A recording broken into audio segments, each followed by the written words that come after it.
Vocês se lembram do clima do meio do ano passado, quando o Bolsonaro começou a questionar o nosso sistema eleitoral e fazer campanha para o tal voto impresso? Voto impresso, voto auditável, voto democrático, foram vários os nomes que ele deu para tentar emplacar a ideia de que as urnas eletrônicas atuais são passíveis de fraude. E você, que é apoiador do Bolsonaro, não precisa sair do vídeo, não. Eu não vou entrar no mérito de que ele estava fazendo tudo aquilo para criar um clima de desconfiança na eleição que vai acontecer esse ano e da qual ele dificilmente vai sair vencedor. E nem vou discutir sobre o fato de que ele usou essa pauta aí do voto impresso e de urnas fraudáveis para levar o povo às ruas no dia 7 de setembro do ano passado com uma intenção claramente golpista. Eu apenas vou usar uma situação de exemplo para explicar para vocês o que significa imunidade presidencial. Já ouviu falar nisso? Ficou curioso? Então fica comigo até o final, porque a ideia aqui é traduzir para vocês alguns conceitos da política. E eu vou aproveitar para já pedir o seu like e para você compartilhar esse vídeo com os seus amigos que também têm interesse em conhecer um pouco mais sobre política. Vamos falar sobre política? Então vai lá, pega o seu cafezinho e chega aqui pertinho para a gente conversar.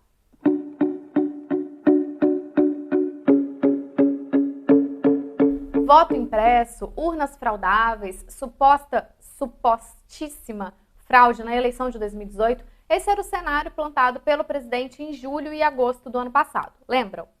Pois bem, em 9 de agosto, Bolsonaro e o deputado Felipe Barros, relator da PEC do voto impresso, concederam uma entrevista à Rádio Jovem Pan em que eles divulgaram documentos para mostrar que o sistema do TSE teria sido invadido. E eu digo teria sido porque os documentos que eles apresentaram para o público nessa entrevista faziam parte de uma investigação que estava em andamento e que era sigilosa. A ideia deles era mostrar que, já que o sistema do TSE foi invadido, isso significava que as urnas eram possíveis de ser hackeadas e fraudadas, e uma coisa não tem nada a ver com a outra. Eu preciso fazer um mega parênteses aqui, porque não existe comunicação das urnas eletrônicas com a rede mundial de computadores, com a internet. O que poderia ser uma tentativa de hackeamento do TSE não necessariamente afetaria as urnas. Porque eles mostraram esses documentos da investigação sigilosa, o TSE enviou ao STF uma notícia-crime para que se apurasse o cometimento do crime de divulgação de segredo previsto no artigo 153 do Código Penal.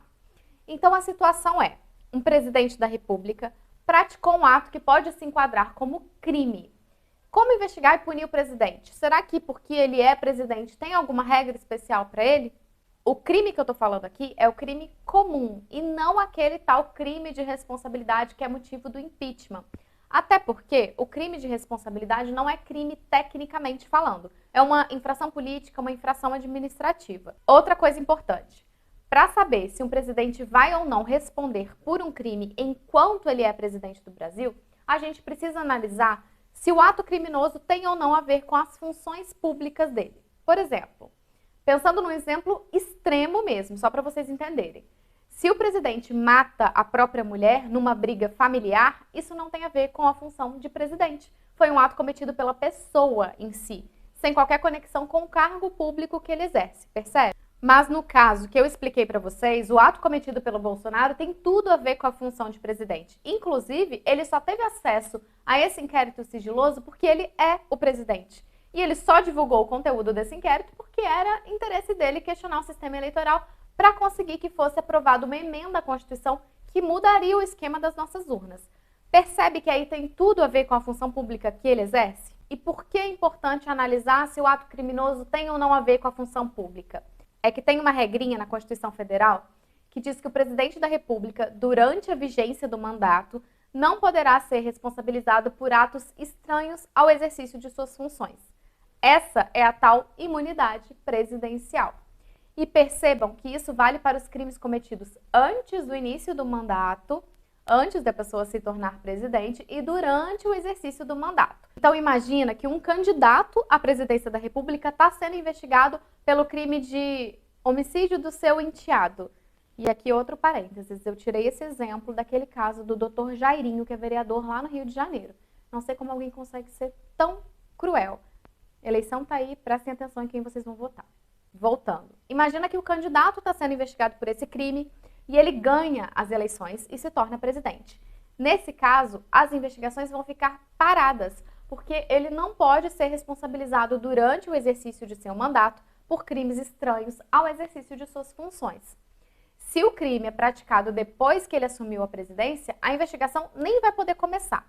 Claro que, se não se pode investigar ou processar o presidente nessas situações, a prescrição desses crimes também ficará suspensa. E quando ele deixar o cargo, aí o processo vai voltar a correr e ele vai poder ser responsabilizado. Um outro ponto aqui que vocês têm que entender. Essa imunidade aí só vale para crime. Se você quiser processar o presidente da República porque ele estava andando de jet ski no meio da aglomeração que ele criou lá na praia de Santa Catarina e na confusão ele acabou batendo na sua lancha e danificou ela. Nesse caso é uma responsabilização civil e você vai poder acionar o presidente na justiça. Ok, então a gente já entendeu que ele não vai ser responsabilizado pelos crimes que não tem nada a ver com a função dele. Mas e os que têm a ver com a função? Como é que funciona então? Primeiro, as investigações vão ser feitas pela Polícia Federal, já que o presidente da República tem foro privilegiado no STF. Se a PF entender que existe materialidade e indícios de autoria, ou seja, se a polícia sabe que de fato existe um crime e existem indícios de que tenha sido mesmo o presidente da República quem cometeu esse crime, ela vai entregar o inquérito para o PGR, Procurador-Geral da República, que é quem tem competência para oferecer denúncia contra o presidente. O PGR vai avaliar as provas que foram colhidas ali naquele inquérito e, se entender que aconteceu o crime, ele oferece a denúncia. Se ele oferecer a denúncia, antes do STF analisar qualquer coisa desse caso, é preciso que a Câmara dos Deputados autorize o processamento desse crime.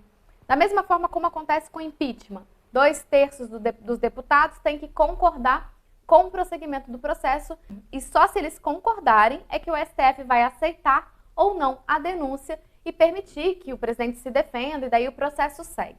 Então percebam, existem 3 barreiras antes de se poder responsabilizar o presidente por um crime comum. Primeiro, o crime tem que estar ligado às funções públicas do presidente.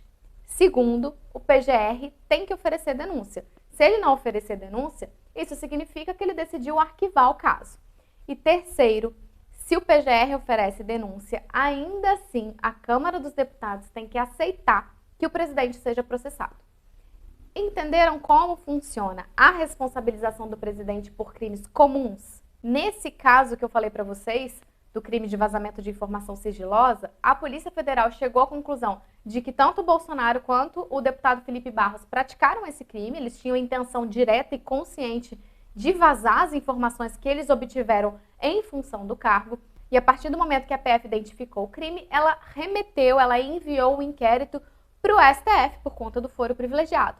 O ministro Alexandre de Moraes foi designado relator desse caso e assim que recebeu o inquérito da PF, ele enviou o inquérito para o PGR decidir se oferecia ou não a denúncia. E, para surpresa de 0 pessoas, o PGR entendeu que o inquérito era sigiloso, mas não devia ser e que por isso não tinha tido crime. Eu falei que eu não ia criticar o Bolsonaro e não vou mesmo. Vou criticar o Aras, Augusto Aras, que é um parça fiel do Bolsonaro e ainda não vimos nenhuma atuação independente dele. É mais que um engavetador da República, ele é cúmplice. Tá na hora da gente mudar a forma de nomeação do PGR, né?